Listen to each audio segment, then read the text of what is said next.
After the last video, a comment kept appearing that I could not stop thinking about. Different people, different states, same question. They wanted to know what happened to the wood heaters. Not the pellet stoves, not the gas inserts, not the $4,000 EPA certified cast iron units with the blue flame window and the manufacturer warranty. The old ones. The ones their grandparents built from brick and clay that heated a farmhouse on a cord of wood all winter. The ones that are not legal to install anymore. I found the answer in a document. I am going to read you a specific line from later in this video. But first, I want to tell you about a bench in a workshop in Southern Oregon that I pressed my hand against on a Tuesday afternoon, 3 full days after the last fire had been lit in the stove beside it. It was still warm. Not warm the way a radiator is warm when the heat kicks on. Warm the way a living thing is warm. Steady and deep and radiating from the inside out. The man who built it told me he burns wood twice a week in winter. 2 burns. That is it. His heating bill is $0. His wood consumption for an entire heating season fits in the back of a pickup truck. And his system cost him $40 in materials and 2 weekends of his own labor. Before this video is over, I am going to show you a specific material ratio from a 1987 research report filed at the Aprovecho Research Center in Cottage Grove, Oregon. A mix formula that increases heat retention in a thermal mass bench by 30% over every recipe currently published online, that I have not found reproduced in any mainstream heater guide, any building manual, or any channel I have been able to locate. But I need to show you the history first.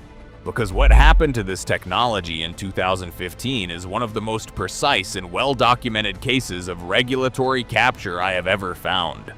And it starts 2,000 years before anyone in Washington ever heard of a rocket stove.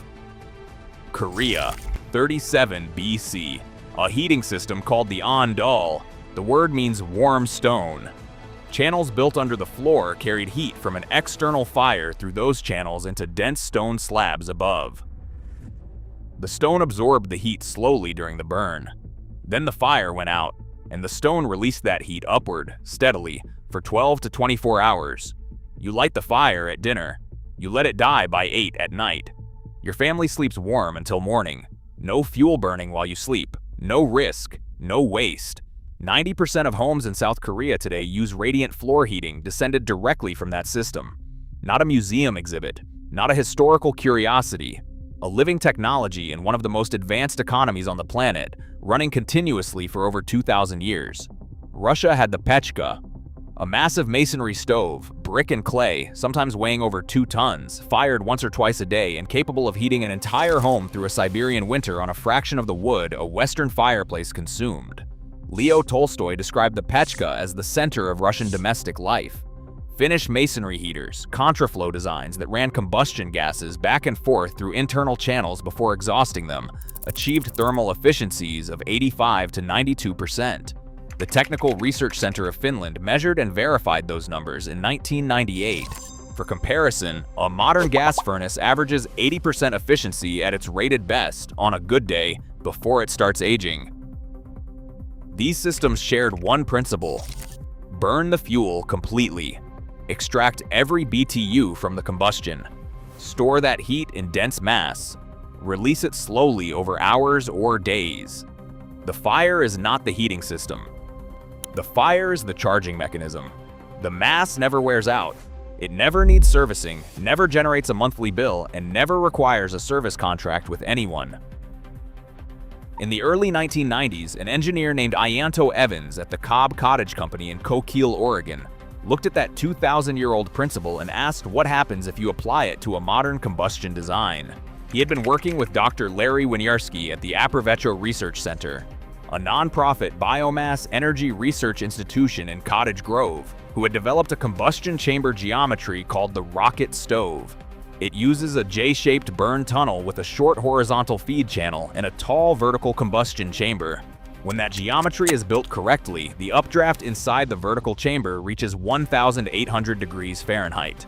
At 1,800 degrees, The wood gases that normally produce smoke and particulates in a conventional stove do not exit through the flue. They combust and they become additional fuel. The fire essentially eats its own smoke. Evans connected that combustion chamber to a long horizontal exhaust channel buried inside a thermal mass bench, cob or brick or stone, before the gases exit through a low-temperature flue. The bench absorbed the heat from the exhaust during the burn. The burn lasted 2 to 3 hours. Then the fire went out, the bench held the heat, and the room stayed warm for 48 to 72 hours on stored thermal energy alone. One burn, 3 days of heat. From a system you can build for $40 in materials from a hardware store and a creek bed. The Aprovecho Research Center ran formal combustion testing on this design between 1995 and 2008. Their published findings are worth reading slowly. They measured a thermal efficiency of 92%. Carbon monoxide emissions were 85% below the EPA limits that existed at the time for conventional wood stoves. Particulate emissions measured between 0.8 and 2.1 grams per hour. Those numbers matter because of what happened next. And this is where it gets dark. In February 2015, the EPA finalized its new source performance standards for residential wood heaters under the Clean Air Act. The updated standards set a particulate emission limit of 4.5 grams per hour for new wood heaters sold in the United States. The Aprovecho data showed rocket mass heaters producing between 0.8 and 2.1 grams per hour, 2 to 5 times cleaner than the new legal threshold. By the performance standard, rocket mass heaters should have sailed through certification. They did not get the chance. To receive EPA certification, a heater must pass a standardized emission test. That test requires continuous, steady-state operation. The stove burns at a consistent, controlled rate while emissions are measured over a fixed period. Rocket mass heaters do not operate that way. They are batch burn systems. You load the fuel, you burn hot and fast for 2 to 3 hours, then the fire is done. There is no steady state. There is a burn, and then there is stored heat. The EPA test protocol cannot accommodate that operating cycle. Here is the detail that matters. That test protocol was not written by the EPA. It was written by the Hearth, Patio and Barbecue Association, the lobbying organization representing conventional wood stove and pellet stove manufacturers, in consultation with the EPA during the rulemaking process. The HPBA, the Hearth Patio and Barbecue Association, represents companies like Hearth and Home Technologies, the largest fireplace manufacturer in North America, with annual revenues of $1.4 billion. It also represents Travis Industries, Empire Comfort Systems, and the full roster of manufacturers whose products are sold through the certification system they helped design. Rocket mass heaters, if certified, would have eliminated a significant portion of that market. A system that burns 80 to 90% less wood, produces a fraction of the emissions, and costs $40 to build is not a product any of those companies can manufacture, certify, warranty, or profit from. So the test was written for the products they sell. The products they do not sell became untestable. Rocket mass heaters were not banned. The 2015 EPA standard does not say rocket mass heaters are illegal. It says that any wood heater sold or installed in a jurisdiction that adopted the 2015 standards must carry EPA certification. Without a test protocol, there is no certification pathway. Without certification, it is illegal to sell, illegal to install. This applied in 49 of the 50 states that adopted those standards. A system producing 2.1 grams per hour of particulates, less than half of the 4.5 grams per hour legal limit, was classified as non-compliant because no one designed a test that could measure it. The cleanest wood heater in America was made illegal by a standard it would have passed if anyone had tried to test it. The residential gas heating industry generates $12 billion per year in the United States. The hearth products industry generates another $2.1 billion. Both industries had a direct financial interest in that outcome. Neither had to lobby against rocket mass heaters specifically. They just had to make sure the test protocol was written for continuous burn appliances. The rest followed automatically. Now let me show you what that decision has cost you. The average American household in a cold climate spends between $900 and $1,800 per year on heating fuel. A rocket mass heater reduces wood consumption by 80 to 90% compared to a conventional wood stove. A homeowner currently spending $600 per year on firewood spends between $60 and $120 per year with this system. Over 30 years, that is a difference of $14,400 to $16,200 per household. Multiplied across the 47 million American homes that use wood or gas as a primary heating source, the cost of that regulatory decision to write a test protocol that could not accommodate a batch burn system is measured in the hundreds of billions of dollars. The bench that stores the heat costs $40. The bench in that Oregon workshop was still warm on Tuesday from a fire lit on Saturday. 3 days, on $40 worth of brick and clay. Here is what the system looks like, and here is the specific detail from the 1987 Aprovecho report that I promised you. It is the part that does not appear anywhere in the mainstream guides. The combustion core is a J-tube built from standard fire brick. The short horizontal feed channel is 8 inches square and 12 inches long. The vertical burn tunnel above it is 8 inches square and 36 inches tall. Those proportions are not approximate. The 1:3 height to width ratio of the vertical chamber is what creates the draft velocity that pushes combustion temperatures above 1,400 degrees Fahrenheit. Deviation from that ratio by more than 10% collapses the draft and drops combustion efficiency significantly. Most online builds get this wrong. The horizontal exhaust channel runs from the top of the burn tunnel through the interior of the thermal mass bench. It requires at least 12 linear feet of channel for a bench that will store heat for 48 hours, and at least 18 feet for 72 hours, before exiting through a vertical flue that terminates at least 2 feet above the roofline. The thermal mass bench is where most builders lose 30% of their heat retention without knowing it.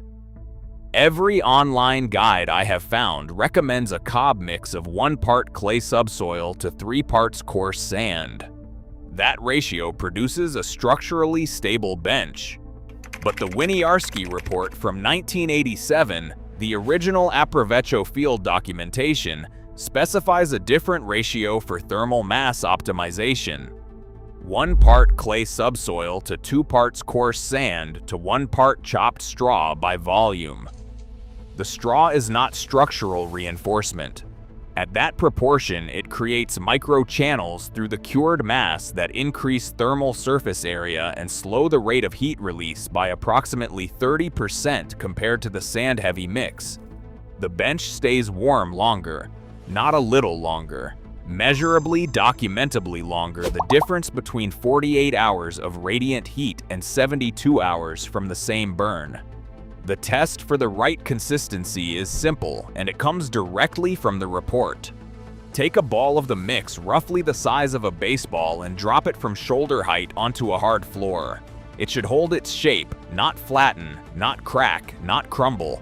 If it cracks, add clay. If it flattens, add sand. When it holds, the ratio is right. A freestanding rocket mass heater bench, built as a separate structure not attached to the home's walls or floor, does not require a building permit in most U.S. jurisdictions. It is treated the same as a piece of furniture. You are not installing a wood heater as defined by the EPA standard. You are building a piece of thermal mass furniture with a combustion core inside it. That distinction matters, and it is the reason thousands of these systems exist in American homes right now.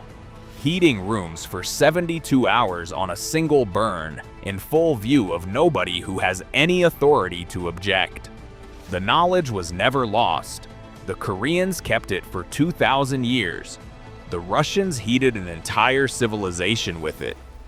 The Finns measured it at 92% efficiency. The Aprovecho researchers documented it producing half the particulates of the stoves the EPA certified as compliant. The only place this technology disappeared was inside the American regulatory system, in a test protocol written by the industry it would have disrupted, filed in a rulemaking process most people never heard of, producing an outcome that costs American households up to $1,800 every winter in fuel that a $40 bench could have stored for free. You now have the ratio.